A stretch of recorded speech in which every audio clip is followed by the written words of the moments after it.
Hello to everyone watching and listening. I recently wrote and recorded a conservative manifesto and released that on YouTube. These are two appendices to that document, which provide some additional information on poverty and inequality and on responsibility and meaning. And so I'll leap right into them with your forbearance and interest. Appendix 1, on poverty and inequality and their nature and amelioration. It is of crucial importance that conservatives understand and discuss the true nature of material privation and the unequal distribution of both resources and rewards. Absolute poverty per se is not primarily the consequence of individual sin or the corruption of social systems.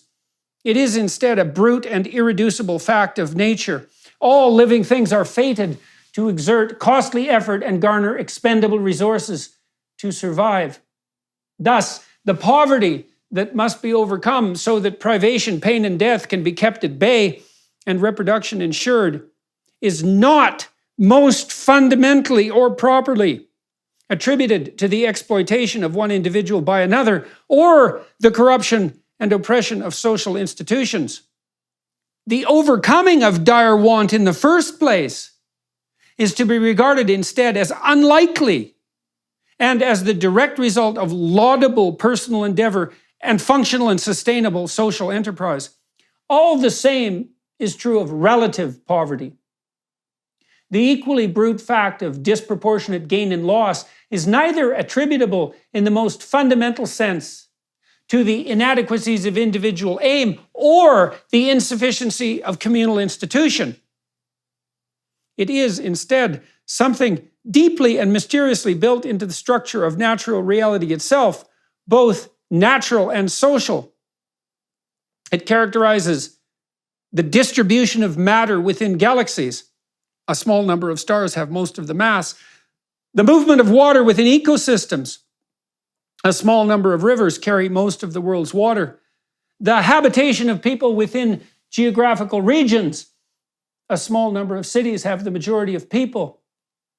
The severity of natural disasters. A small number of earthquakes destroy the most buildings. And the distribution of natural resources. A small number of oil fields have most of the deposits. The same principle applies to performance and the receipt of attendant rewards within social domains. A small number of classical composers wrote all the music of the common classical repertoire. Scientific endeavors. A small fraction of scientists publish the majority of scientific papers. A small number of scientific papers accrue the majority of citations. And book sales. A small number of authors dominate the bestseller charts.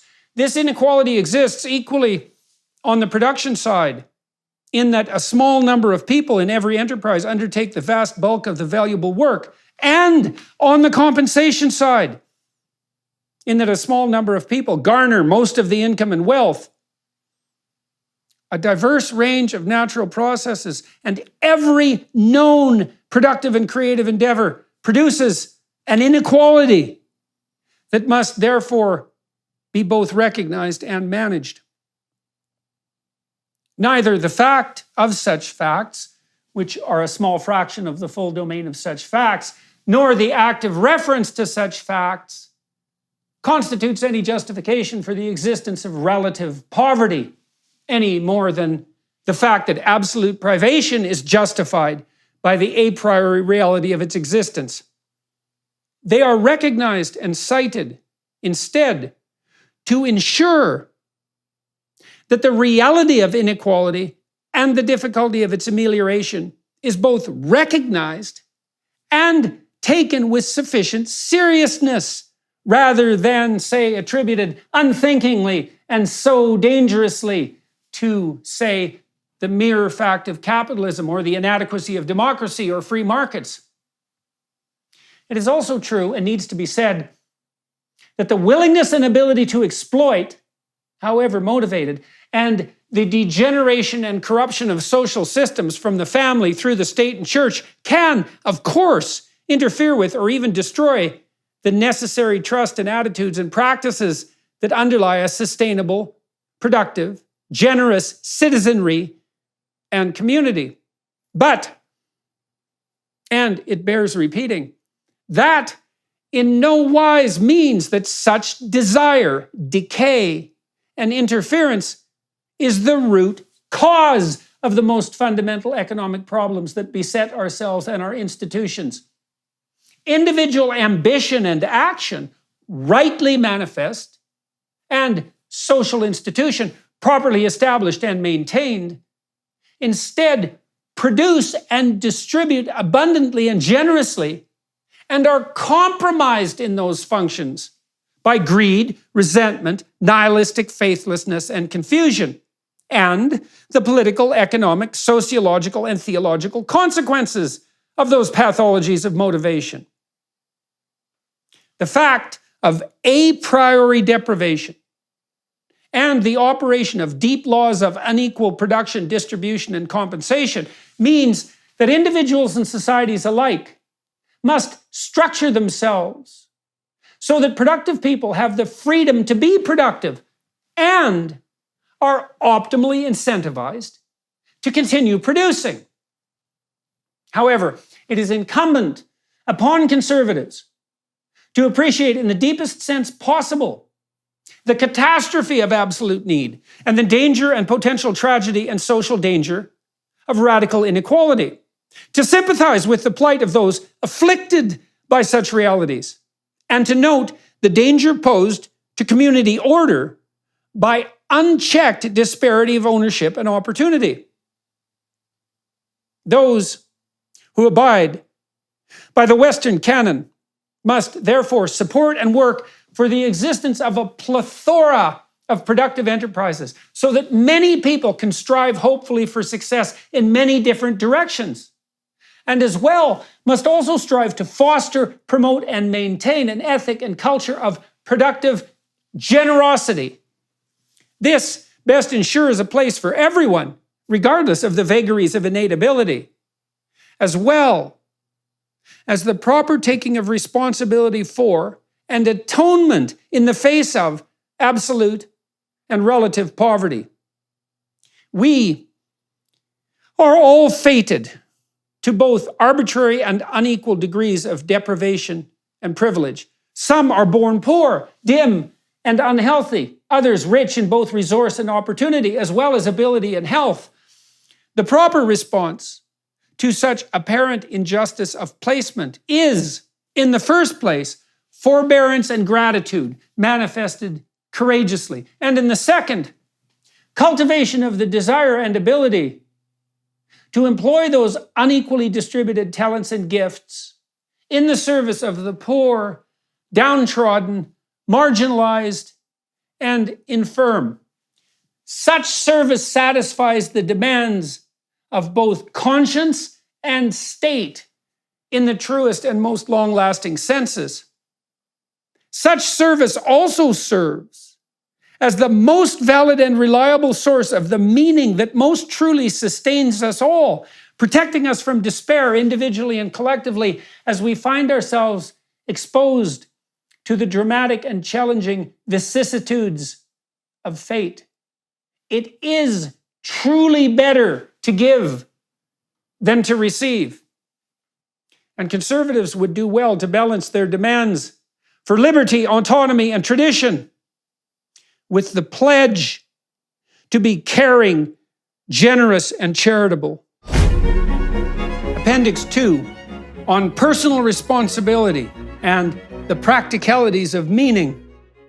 In the absence of deep, sustaining meaning, the tragedy and betrayal that inevitably accompany life undermines motivation, engendering a suffering that can be unbearable and tempting us all toward hedonism, cynicism, hopelessness, bitterness, envy, and ultimately the delights of vengeful cruelty. That meaning has become questionable, not least in the aftermath of the philosophical and theological confusion manifesting itself as the death of God. Young and old alike have become ignorant of their heritage, skeptical of the benefits of adulthood, unsupported in their agency, accused of prejudice and unseemly ambition, and fed a continual diet of apocalyptic doom and historical guilt.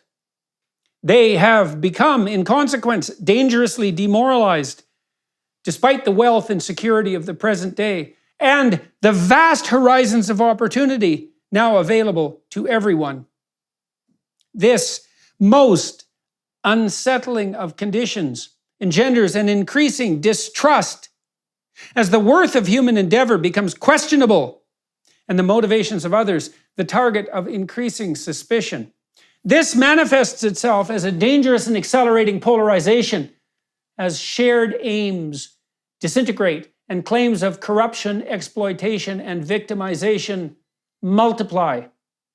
Conservatives can offer not only a philosophical and theological alternative to the deterioration of faith, producing such distrust and suspicion, but a practical guide to the ordering of life, such that its suffering might remain tolerable and its stability and adventure sufficient.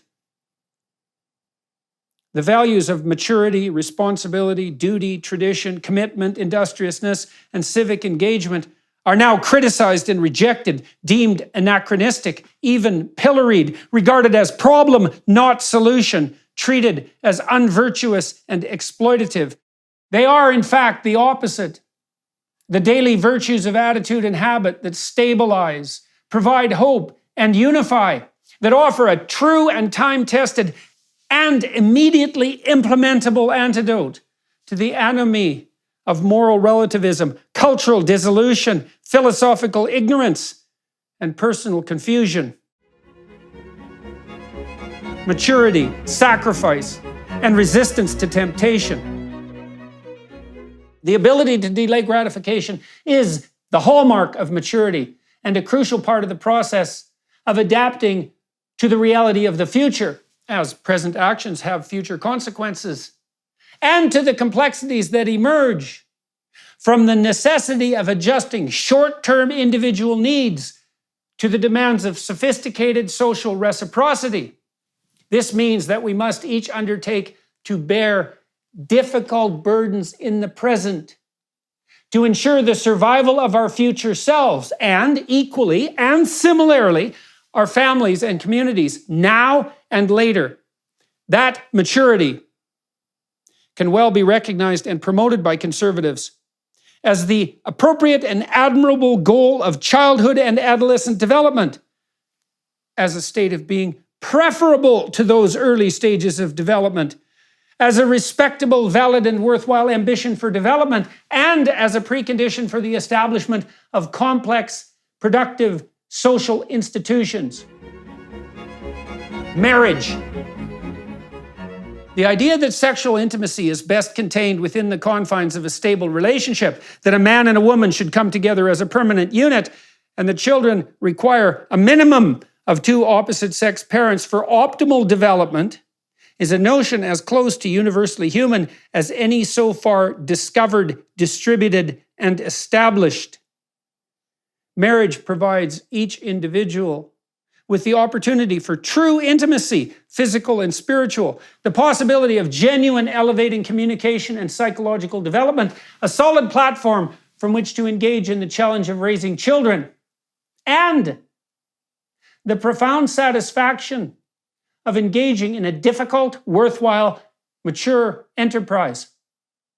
A culture firmly based on the principle of stable monogamy is less prone to hyper-competitive youthful male aggression, often manifested as a consequence of jealousy, loneliness, and existential frustration, provides women with the stability necessary to dare pregnancy and the vulnerability associated with the care of young children, and offers to boys and girls appropriate role models for the development of a stable identity and pattern for adulthood. Conservatives should be forthright in their admiration for and promotion of this most fundamental of social arrangements. All other options, however desirable in principle, however associated with some hypothetical utopia, as doomed, at minimum, to comparative and perhaps unforeseeable dire failure. This does not mean that alternative arrangements, whether formulated by necessity or desire, should be carelessly, opportunistically, or cruelly devalued. It does mean, even given that caveat, that the gold standard of permanent traditional monogamous relationships should be broadly socially recognized and rewarded. Family.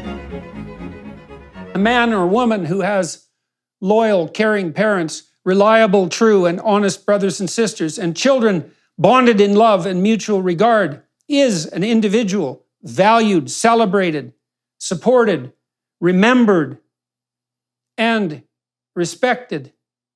We all, therefore, need to be encouraged to work with goodwill and honest courage to value, mend, and maintain our relationships with our sons and daughters, fathers and mothers, and brothers and sisters, to stabilize and strengthen our families, and to make of them veritable pillars of the broader community.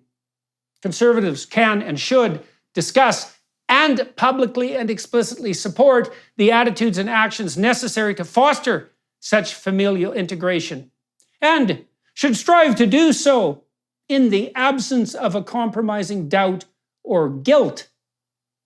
The actions necessary to unify families and make them strong in the face of adversity are fundamentally akin to those that also make for reliable, productive social institutions at levels of social organization that surround and subsume the intimate and personal. Proper and caring practice at the local level thus properly prepares us all for proper and caring practice among our friends, neighbors, colleagues, and fellow citizens. There is nothing in any of that to justify a corrosive doubt or undermining guilt. Friendship. Every individual is well served and well supported by a network of friends, united in good faith, aiming at the mutual good, capable of providing reassurance in times of tragedy and betrayal, able and willing to honestly celebrate in times of success and triumph. Such friendships can neither be established or sustained in consequence of dominance, force, and compulsion, but by the spirit of reciprocity and voluntary play, the hallmark of the most productive, stable, and desirable forms of human social organization. People surrounded by friends who genuinely want the best for them, but who stand by them equally during times of uncertainty, confusion, cynicism, and despair, are in a much more stable position, existentially, psychologically, and practically, are much less likely to drown in chaos, and much more likely to maintain and flourish in an optimal order. Societies composed of individuals ensconced within such friendships are more likely to be stable, productive, charitable, and generous. Employment. Work, job, or career is socially valued productive activity, most typically a sacrifice of present impulse to the broader community and the future. It is necessary, to say it again, not because one class or sex or race dominates another, but because privation is the basic condition of life, and effort must be expended to address it. Work is often viewed cynically as a curse or as an indication of exploitation and victimhood, and can indeed make itself manifest in the form of degrading, unsustainable, and hopeless toil. Under optimal conditions, however, both psychological and social, work is a blessing, not simply because absolute poverty can be ameliorated through effort, but because genuine and sustaining meaning can be found in a task well and faithfully undertaken, even at the most basic level of participation in an enterprise or endeavor. Work, properly undertaken, can offer the opportunity for genuine social contribution, the possibility of establishing lasting friendships and working relationships, the opportunity for learning and growth, personal and practical, the provision of rewards attendant upon participation in a worthwhile, valuable enterprise, and the experience necessary for informed and skillful movement forward into broader, more complex, sophisticated, productive, and generous endeavor. Conservatives can make a case for work, can nest that case within their efforts to uphold, justify, and promote free markets, can endeavor to make the rules governing work just and fair and arranged so that commitment, effort, and merit are rewarded appropriately, sustainably, and justly. Civic engagement. The stability of state and country is, in the final analysis, dependent on the integrity of the individual and the family. The local civic level functions as a necessary intermediary. Participation in small-scale local institutions, which is often where real, valuable, and necessary fortification and change occurs, is therefore another necessary precondition for psychological health, social unity, and productive peace. Sports teams, book and drama clubs, charitable foundations, business organizations, political parties, and churches, synagogues, and mosques all offer social value and the sense of genuine contribution that interpersonal communion and mature and voluntary service to others inevitably provides. Conservatives can remind the alienated and lost that the many serious problems that need to be solved and the many enjoyable games that could conceivably be played provide a horizon of opportunity dependent only on pure willingness to engage. Conservatives could invite the disaffected, young and old alike, to make their services available so that the community could benefit and those offering welcomed, recognized, and valued. Accomplishment. Ambition, in the highest and truest sense, is the motivation to move forward in the face of difficulty, disappointment, frustration, privation, tragedy, betrayal, and malevolence, and to engage in life courageously, honestly, productively, and generously. This is the wish and the willingness to develop genuine competence, not the striving for narcissistic self-gratification, and not the expression of the will to dominate, exploit, and oppress. The desire for accomplishment is, in its deepest manifestation, the motivation to first see and then traverse the path that provides the best for all at all levels of ability and opportunity. It is the instinct to engage in and value such accomplishment that is part of our most admirable moral sense. Ambition itself, seen in this light, is nothing less than the entirely admirable desire to reduce unnecessary pain and suffering, to promote a sustainable happiness, and to create the wealth and prosperity that makes for security, opportunity, and further adventure. It is better to give than to receive for these reasons, as well as those previously delineated. And the purest and most admirable form of accomplishment is more for all, in a manner simultaneously just, sustainable, and generous. Every person does not have to participate in every social institution or social action, but it is a rare person indeed who can live without a degenerating misery and cynicism in the absence of all activities and social bonds. This does not mean that creative exception, even rejection when required of certain otherwise self-evidently necessary social norms, is either unnecessary or without value. It does mean, however, that the creative production that does not merely and heedlessly decimate and destroy must be undertaken within a broader framework of shared assumption, perception, and action, of shared bedrock value. The conservatives desiring to uphold and promote the canon of Western values can therefore offer to all those who are hopeless and lost, even if they are truly exceptional, the purpose, adventure, and support to be found in striving forward in all these varied domains of traditional endeavor. That practical orientation and accomplishment constitutes the most reliable bulwark against the oft otherwise demoralizing tragedies, betrayals, disappointments, and grievous losses that characterize human, all too human, conception and existence. That practical orientation, provision of hope, and stabilization serves as the genuine antidote to the despair and bitterness that can undermine all hope, engender a cruel and vindictive resentment, and dangerously destabilize and threaten society itself. Thank you all for watching and listening.